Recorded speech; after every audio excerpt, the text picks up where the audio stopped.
Hi and welcome to Weld Nerd, where today we're going to continue our discussion of AC balance. If you tuned into part 1, you'll recall that we went over some of the detrimental characteristics of aluminum oxide, as well as best practices for its removal prior to welding. Here in part 2, we're going to talk a little bit more about the alternating current cycle, the AC cycle, and in specific, what are the benefits that the electrode positive portion of that cycle hold for us when we're welding aluminum. So here we've got electrode negative and electrode positive. Electrode negative we're familiar with because that's the polarity we use to weld basically everything when we're TIG welding, other than aluminum, magnesium, and a couple other kind of oddball circumstances.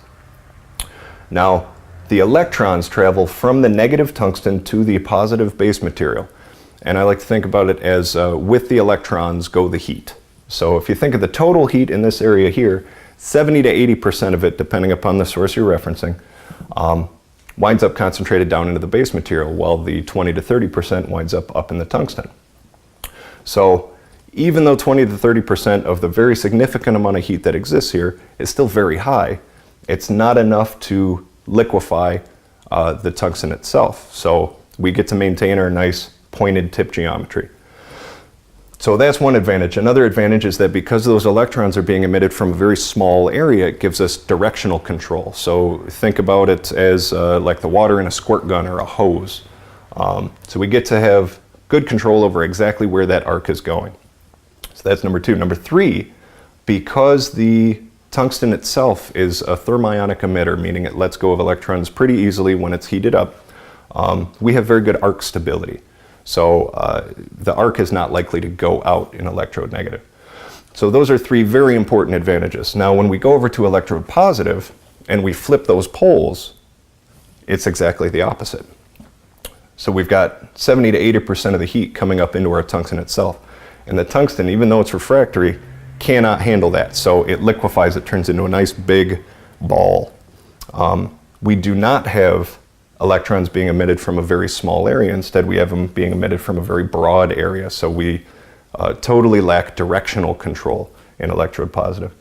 And in addition to that, the base material does not want to let go of electrons as easily as the tungsten does. So we have a lack of arc stability. We have the tendency for the arc to go out. So with all the good being transformed into bad over here, what is good about the electrode positive? Why do we need it?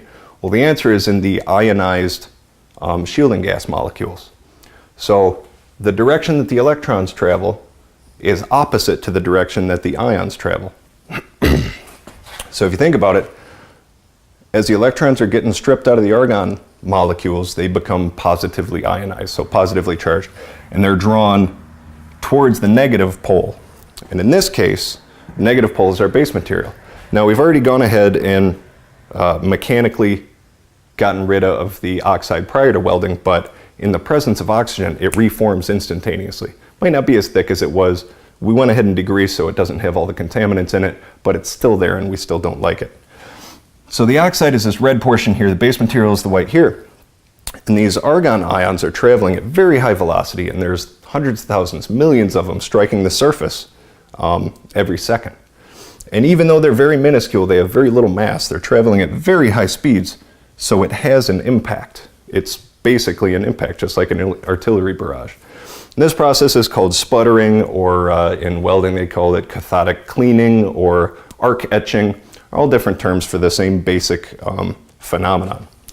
So what happens is they collide with the oxide, blow it apart, and eventually they get all the way down to the base material. And since we are in a pure inert environment, that oxide doesn't reform within the shielded area. So that gives us the ability to actually weld on the base material aluminum without having to deal with that oxide. So that's why we use the electrode positive portion.